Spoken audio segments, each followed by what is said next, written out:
인도 영화 중에 새얼간이라는 영화가 있죠. 많은 분들이 이 영화를 보셨을 것 같은데 이 영화에서 보면 인도의 교육열이 엄청나거든요. 끝없는 경쟁, 무조건 성공 아니면 죽음이라는 마인드로 우리나라 못지않은 교육열을 가지고 있는 듯해요. 그런데 이게 영화가 아닌 실제로 벌어지고 있는 인도의 현실이라고 합니다. 시험 보는 아이에게 커닝 페이퍼를 전달하기 위해서 벽을 오르기도 하고 자식들 공부시키려고 집이고 땅이고 다 내놓는 경우도 있다고 하니까요. 하지만 여기서 문제는 인도의 교육열이 너무나 극과 극인 상황을 보여주고 있다는 거예요. 한쪽에서는 수학의 천재들이 나오는데 한쪽에서는 간단한 산수를 못해요. 또 다른 한편에서는 대기업 CEO가 돼서 강연을 하고 있는데 한편에서는 글을 못 읽는다고 하니까요. 그리고 이 문제는 인도의 인구 밀도에서 비롯된 현상이라고 하는데 그렇다면 과연 인도에서는 도대체 어떤 일이 벌어지고 있는 걸까요? 오늘은 이 내용을 한번 이야기해볼까 합니다.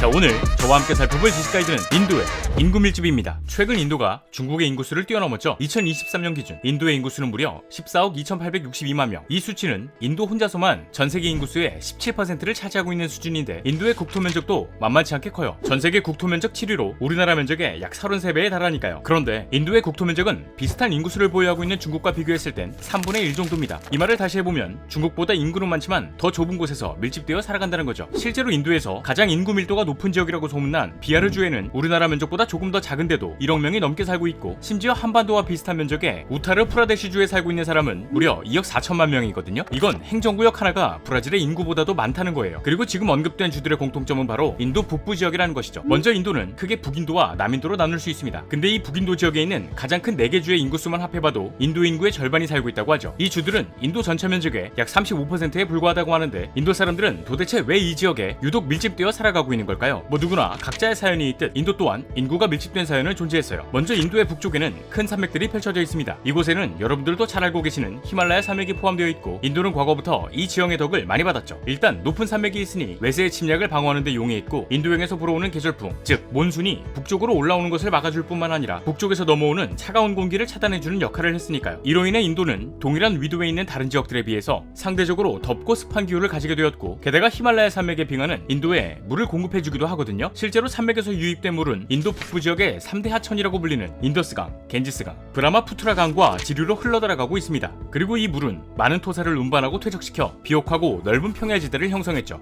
이렇게 만들어진 것이 바로 인도 겐지스 평원인 거고요. 결국 인도의 북부 지역은 여러 강들을 중심으로 농업 중심 사회를 이루게 되면서 인구가 밀집되었던 거예요. 이에 반면 중부와 남부 내륙 대부분을 차지하는 역삼각형 모양의 고원이 있거든요. 네, 다름 아닌 데칸 고원입니다. 데칸 고원은 북쪽의 빈디아 산맥, 서쪽의 서고츠 산맥, 동쪽의 동고츠 산맥에 둘러싸여 토질이 척박하고 건조한 특징을 가지고 있어요. 때문에 북부 지역에 비해 남부 지역은 농사도 안 되고 교통도 불편하고 사람들은 자연스럽게 북부 지역으로 이동하기 시작했죠. 그렇게 인도는 북부 지역을 중심으로 대도시들이 자리 잡게 되었는데 최근 북부 평원 부근의 인구 밀집이 더 심각해지고 있다고 합니다. 그리고 이 원인은 인도의 문화와 밀접한 관련이 있다고 하죠. 먼저 인도 사람들은 대부분 힌두교를 믿고 있어요. 힌두교의 문화권에선 결혼을 신성한 의무로 생각하고 있고 아이는 축복의 존재로 여겨지고 있죠. 또한 인도는 남자든 여자든 법적으로 일정 나이가 되어야 혼인이 가능하지만 조혼 풍습이 널리 퍼져 있어 법정 나이를 채우지 않고 결혼하는 사람이 아직 많다고 해요. 이 중에는 여성의 경우가 대부분이고요. 아무래도 만성적인 빈곤으로 인해 아이를 많이 낳아야 소득을 올릴 수 있는 사람이 많아질 거라는 생각이 자리 잡고 있기도 하고 농업 중심 사회를 이루고 있다 보니 농사를 짓기 위해서는 많은 노동 인구가 필요했기 때문이에요. 이 영향으로 인해 남부 지역보다 북부 지역의 출산율이 더 높게 나타나고 있죠. 그런데 우리는 보통 인구가 많은 지역에 부유층도 많고 교육 수준이나 각종 인프라도 몰려있는 환경을 생각하죠. 우리나라만 살펴보더라도 서울을 포함한 수도권에 각종 인프라가 밀집되어 있으니까요. 하지만 인도의 경우에는 상황이 많이 다릅니다. 인구는 북인도에 더 많이 밀집되어 있지만 교육 수준이나 부유층의 비율이 남인도가 월등하게 높아요. 심지어 앞에서 언급되었던 북인도의 우타르 프라데시주와 비하르주는 둘이 합쳐 3억 명이 넘게 살고 있지만 인도에서도 가장 가난한 지역이죠. 그리고 이 현상은 사실 오래전부터 지속되고 있는 문제였어요. 데칸 고원을 기준으로 북쪽과 남쪽으로 다닌 사람들은 서로 다른 방식으로 살아왔거든요. 북쪽에 살고 있던 아리아계 사람들은 내륙을 통해서 남쪽에 살고 있던 드라비닥의 사람들은 바다를 통해 다른 문화권과 교류를 해왔죠. 이로 인해 북인도와 남인도는 인종, 언어, 문화 등 거의 모든 분야에서 다른 길을 걸어가게 되는데 문제는 북인도 사람들이 남인도 사람들을 차별했다는 거예요. 이 차별의 중심에는 인도의 카스트 제도가 있었고요. 카스트 제도 많이 들어보셨죠? 크게 4가지로 나뉘어져 있는 카스트 제도는 성직자로 구성된 브라만, 정치와 군사를 담당하는 크샤트리아, 자영업자와 같은 상인들이 질비한 바이샤, 노동자 계층의 수드라로 구성되어 있습니다. 그리고 여기에는 카스트 계급에도 속하지 못하는 달리트, 즉 불가촉 천민이 존재하기도 하죠. 또 카스트 제도를 이야기할 때면 항상 바르나와 자티라는 단어가 등장하는데 이 단어의 원뜻은 바르나는 색, 자티는 출생을 뜻합니다. 결국 카스트 제도에선 피부색과 가문의 태생에 따라 계급을 나누고 있다는 거죠. 아무래도 이런 특징을 가진 카스트 제도이다 보니 북인도 사람들이 남인도 사람들을 차별했던 것은 너무나 당연한 일로 여겨졌다고 해요. 북쪽의 아리아계 사람들은 백인에 가까운 피부색을 가지고 있었던 반면 남쪽의 드라비다계 사람들은 피부색이 어두웠거든요. 결국 하얀 피부를 가진 상류계급 사람들은 북인도에 살면서 정치와 문화를 주도했고 상대적으로 어두운 피부를 가진 사람들은 이들에게 무시를 당해야만 했죠. 그래도 카스트 제도는 지난 1947년 인도가 영국으로부터 독립한 이후 법적으로 금지되었어요. 그러나 너무 오랫동안 인도인의 생활을 규율해온 이 제도는 하루아침에 사라지지 않고 여전히 카스트에 따른 차별이 존재한다고 하죠. 때문에 북인도는 아직까지도 남인도 사람들을 차별하고 무시하는 관습이 남아있게 되는데 남인도 사람들은 이를 극복하기 위한 방법을 찾아내려고 했거든요. 그리고 이 해결책으로 나온 것이 다름 아닌 교육입니다. 이 시점을 기준으로 남인도에서는 좋은 직장을 얻어야 사회적 지위가 올라간다고 믿고 가장 먼저 문맹률을 낮추기 위해 교육열을 올리기 시작했어요. 이후에는 남인도의 교육이 특정 분야로 집중되었는데 이 분야가 바로 IT였죠. 우리나라에선 법대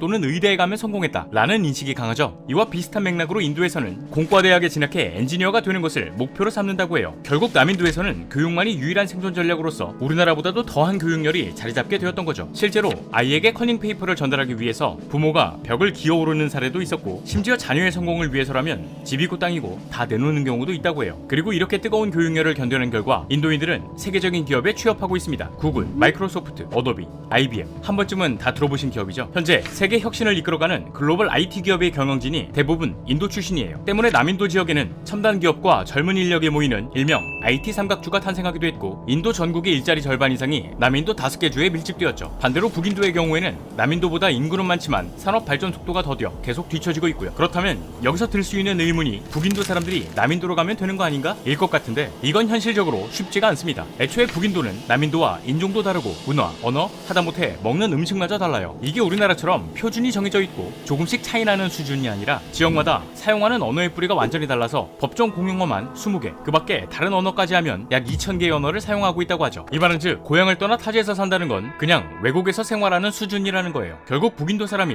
남인도에서 일자리를 얻는다는 것은 보통 쉬운 일이 아니라는 건데 이 상황을 인해 지역 간의 소득 격차와 생활 수준에서 극심한 차이라는 결과를 낳았습니다. 1인당 GDP만 봐도 북인도의 비하르주는 600달러인 반면 남인도의 카르나타카주는 3000달러가 넘거든요. 생활 수준에서도 한쪽에서는 화려한 빌딩 숲이 펼쳐진 도시이지만 다른 한쪽은 마실 물도 없고 전기도 들어오지 않을 정도의 지역 양극화 현상이 심해지고 있어요. 이로 인해 상대적으로 빈곤한 북인도 사람들의 불만이 점점 커지고 있죠. 그런데 불만을 품고 있는 것은 남인도 사람들도 마찬가지거든요. 오히려 소득 격차가 벌어지고 있는 것에 더 큰 불만을 품고 있는 건 남인도 사람들이에요. 일단 북인도에 비해 남인도 사람들의 소득 격차가 높다 보니 세금을 더 많이 내겠죠. 그리고 여기서 더 큰 문제는 아직도 북인도가 정치적 주도권을 잡고 있기 때문에 아무리 돈을 잘 벌고 세금을 더 많이 내도 남인도를 바라보는 시선이 곱지가 않아요. 오히려 너네 국회의원 죽여, 세금 더 내 하면서 압박하고 있죠. 결국 인도 정부에서도 북인도와 남인도 사이에서 벌어지고 있는 갈등을 해결하는 것이 중요한 과제로 자리매김했어요. 그래도 여기서 그나마 다행이라고 할 수 있는 것은 현재 인도 인구의 평균 연령이 28.2세라는 거예요. 또 인도 전체 인구 중에서 약 47%가 만 25세 미만이다 보니 인도는 이 풍부한 노동력을 활용해 청년 인구가 일자리를 찾아 지역을 옮길 수 있는 방안을 적극적으로 검토하고 있다고 하죠. 무한한 가능성을 품고 있다는 인도의 인구 증가가 축복이 될지 아니면 또 다른 재앙을 낳게 될지 지켜봐야 할 것 같네요. 자, 오늘의 영상은 여기까지입니다. 다음에 또 다른 안내서로 찾아뵙도록 하겠습니다. 지금까지 지식가이드였습니다. 감사합니다.